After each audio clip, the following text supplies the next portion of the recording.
né, das relações sociais que são tão Isso, importantes, né, isso. para a gente ser mais feliz, né? Bom, vamos para a próxima pergunta. Tal Ben-Shahar fala dos indutores da felicidade. Quais são esses indutores, Pedro? Nossa, são tantos, né? Dependendo da ótica, dependendo de onde você está, por onde você está, ou para onde você vai projetar a felicidade, ele vem por vários lugares. Eu acho muito difícil de abrir mão, alguns que para mim são convergentes, independente do ponto de vista e do viés. Você pode ser um viés antropológico, psicológico, sociológico, espiritual, teológico. Sim. Eu acho que abrir mão da saúde é muito difícil, principalmente da saúde que está ao seu alcance.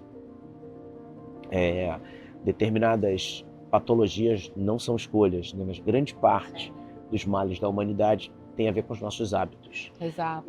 E eu acho que um dos maiores desafios da humanidade não são os assuntos relacionados ao gênero, à raça. Não acho mesmo, porque eu acho que tem um que sobrepõe todos eles, que é a longevidade.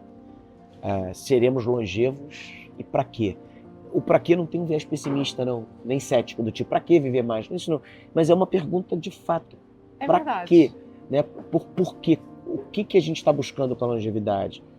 Então, abrir mão da saúde psíquica, abrir mão da saúde física. Acho que a qualidade do viver é muito melhor do que a longevidade. Exatamente, né? E uma outra coisa que eu acho que talvez seja fundamental para experimentar a felicidade no momento presente é o quanto você se conecta com... Eu não gosto da palavra propósito, tá? Eu não gosto mesmo, assim. Eu acho que ela tem sido, como essas palavras que estão na moda, elas têm sido muito mais limitadoras do que expansionistas, né, na ideia de você buscar alguma coisa maior. Porque vira uma frase de geladeira, você persegue tanto que você esquece do resto. Mas uma ideia de propósito maior de vida, que pode estar... No meu caso, por exemplo, está ligado à questão espiritual. A questão, mais do que espiritual, religiosa. Byung-Chul Han fala em um dos seus livros sobre o fim dos ritos e como que os fins dos ritos também trazem consigo o fim da ideia de um sentido. Quando você não tem um sentido maior, mesmo que ele seja uma alegoria, mesmo que ele funcione como um item de decoração, né, como essa orquídea aqui, fica difícil. Fica muito mais difícil, né? Se você não entende que o bem que você causa ao outro te traz um bem maior, seja por uma questão cósmica, seja por uma questão espiritual ou matemática, né? Se você acredita numa coisa retributiva, de que adianta você fazer o bem? Se você não tem uma ideia de finitude que pode ser continuada num plano maior, existencial, como é que você... Né? Vazio. É difícil, né? Te leva para um vazio. Apesar de eu conhecer niilistas e céticos extremamente alinhados, né, com o propósito de felicidade. Eu como médica, eu faço cuidado paliativo também, né? Então, eu vejo que na doença, essas pessoas conseguem encontrar esse sentido. Olha só, imagina. A doença, ela muda, né? Muda o entendimento dela, né? O entendimento. As pessoas passam a ficar mais gratas pela vida que viveu, né?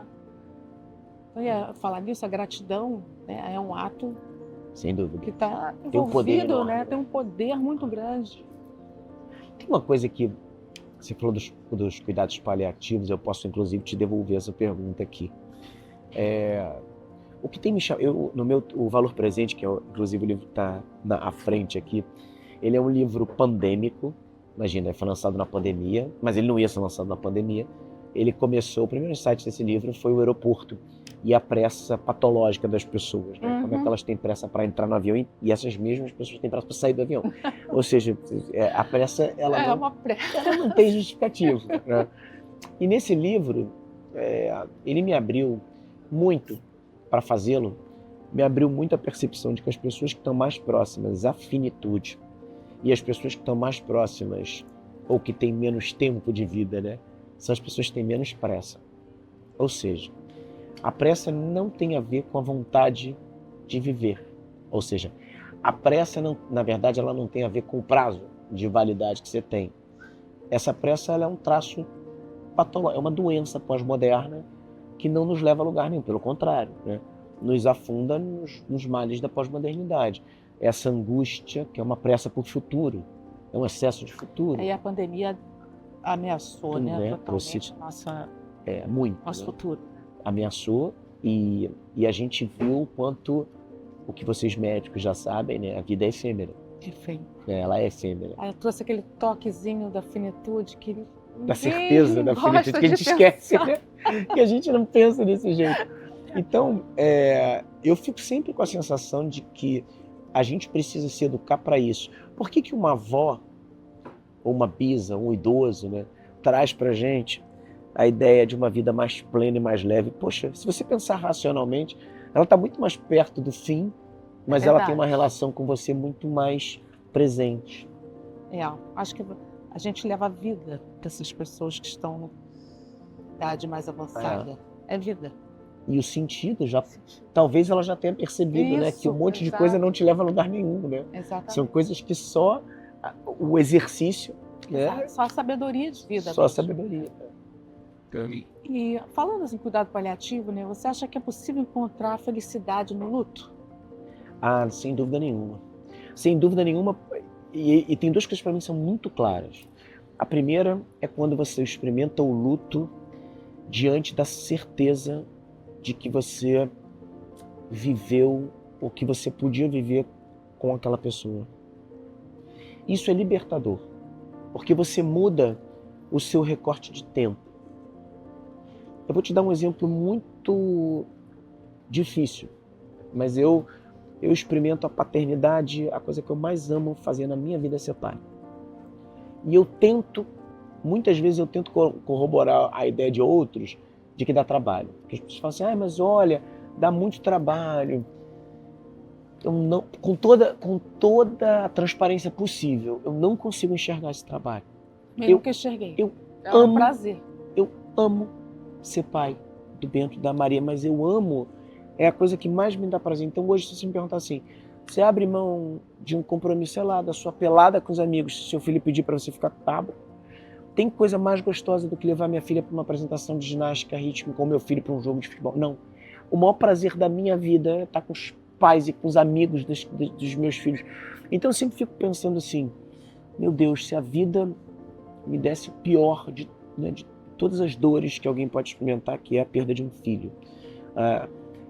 Essa dor seria, sem dúvida, a pior dor da minha vida. Mas eu tenho a certeza de que eu vivi... Você viveu plenamente. Muito. Eu perdi meu pai agora em setembro. Assim. Fazem 20 anos que meu pai faleceu. Eu tinha 23 anos quando meu pai morreu. 24 anos quando meu pai morreu. Meu pai teve um epidermoide, um câncer de esôfago, que era uma doença que já mostrava pra gente a finitude, não tinha cura. Sim. E a gente, dos 2 meses que a gente teria, segundo o Dr. Roberto Calmon, um grande médico que cuidou do meu pai, um ser humano maravilhoso, um beijo se ele assistir isso, que é um cara humano, assim, a gente conseguiu transformar em 1 ano e 3 meses. Foram os melhores 1 ano e 3 meses da nossa vida em família, e olha que a gente tem uma família espetacular. No dia que eu fechei o caixão do meu pai, foi no dia do aniversário da minha mãe, 27 de setembro, dia de Cosme Damião, o dia do aniversário da mamãe, meu pai acordou, deu parabéns para ela e faleceu. Naquele dia, eu tive a certeza de que eu tinha vivido tudo que eu podia viver com meu pai. Hoje, eu nunca tive em nenhum desses momentos um questionamento sobre o tempo de vida. Eu tenho saudade, óbvio que eu tenho saudade, imagina, né? Tenho muita saudade do meu pai, mas eu não tenho nenhum questionamento quanto ao tempo. Mas até nessa saudade a gente consegue ser feliz. É a ideia do luto, então. Porque o luto a perda, né? Sim. Porque você... E aí é o segundo ponto, né? Que você trouxe maravilhosamente bem, que eu falei dos 2 pontos com relação ao luto. O luto, ele te antecipa ou ele te traz a certeza ou a ideia de que você encontra a felicidade, né? Ou que você busca na ausência. Onde que você mais encontra a saúde? Na doença. Onde que você mais encontra os opostos, né? Os opostos. Então, quando você experimenta o luto, você fala, nossa, eu perdi o meu pai quando eu tinha 24 anos, então eu vou valorizar as relações que eu tenho à minha volta, que podem acabar, como acabou do meu pai. Então, é a ideia de que o luto também te traz essa escassez da vida, que é o bem maior, né? E diante dessa escassez, você valoriza tê-la, né? Enfim. Eu também. Meu pai morreu tem 6 anos, também de câncer de pulmão.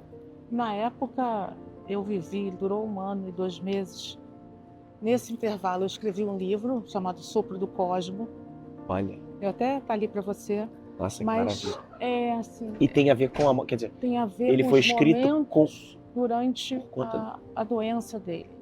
Mas é isso que você falou. Quando ele faleceu, para mim, eu fiquei tranquila no sentido de que eu fiz tudo, estive com ele, eu participei de todas as, né, as situações com ele, todo o tratamento, levei ele para Portugal, sabe? Levei ele para assistir palestra minha. Então, assim, é aquela missão cumprida, mas aquela pessoa está sempre com a gente, está sempre dentro de nós, né? Então, acho que a felicidade está justamente nesse ressignificação que você faz desse luto, né?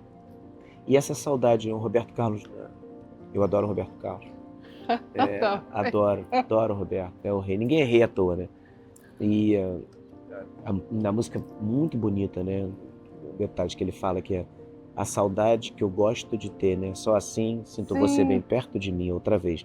Ele fala de um amor, né? Mas quando você gosta de ter essa saudade, quando você consegue ter uma saudade que é gostosa, é sinal de que você viveu bem, né? O tempo que você podia viver com aquela pessoa. Né?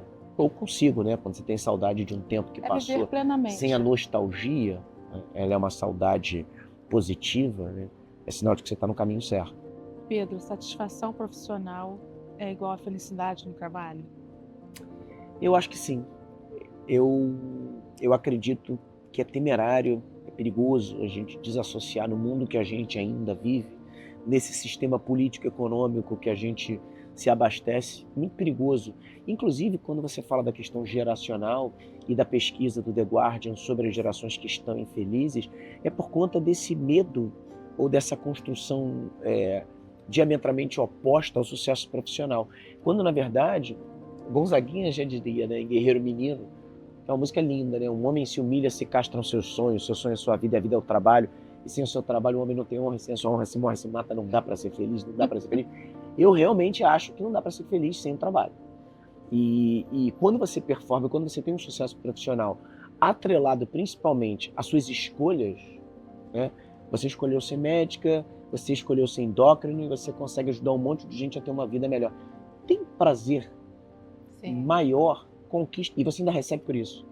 Quer dizer, você ainda consegue gerar conforto para os seus filhos e para a sua família por conta de um trabalho que você faz bem feito, que ajuda as pessoas. Eu acho que poucas coisas na vida te trazem tanta satisfação no sentido genuíno da palavra, assim, de você se sentir completo quanto a conquista profissional. Eu só não acho que você deva abrir mão, por conta dessa possibilidade financeira, profissional, que você deva abrir mão do seu lado humano. Não existe sucesso profissional que justifique o fracasso familiar. Se para você ter sucesso na sua carreira, você precisa abrir mão do ser humano que você está tentando construir em você, você não vai encontrar o sucesso. Essa é uma certeza absoluta. O gerenciamento do tempo, né, que a gente precisa do ter. Do tempo com o outro e para o outro. Não é só do tempo para você. Se você... E aí falando especificamente de liderança, você falou do ambiente corporativo. Tem papel maior, deveria ter papel maior de um líder do que construir líderes melhores do que ele? Se você no exercício da liderança, você não tem como objetivo construir líderes melhores do que você falhou como líder. Se você como médica, numa faculdade de medicina, quando você dá aula, você não tem como objetivo que algum aluno seja melhor do que você não deu insumo suficiente para aquela pessoa se desenvolver. Ou seja, você precisa ajudar quem está à sua volta. Você precisa ter como compromisso melhorar pelo menos o seu mundinho, né, à sua volta. E aí eu acho que o erro está aí. Quando você tem um foco profissional único e exclusivamente em aumentar a sua performance e dane-se, e não tem a menor preocupação com quem está à sua volta, aí você está caminhando sem perceber num sentido diametralmente oposto ao que seria o sucesso pleno. E você acha que as empresas estão fazendo algo para engajar mais essas pessoas? Então, pessoas mais engajadas são mais produtivas, mais felizes são mais produtivas.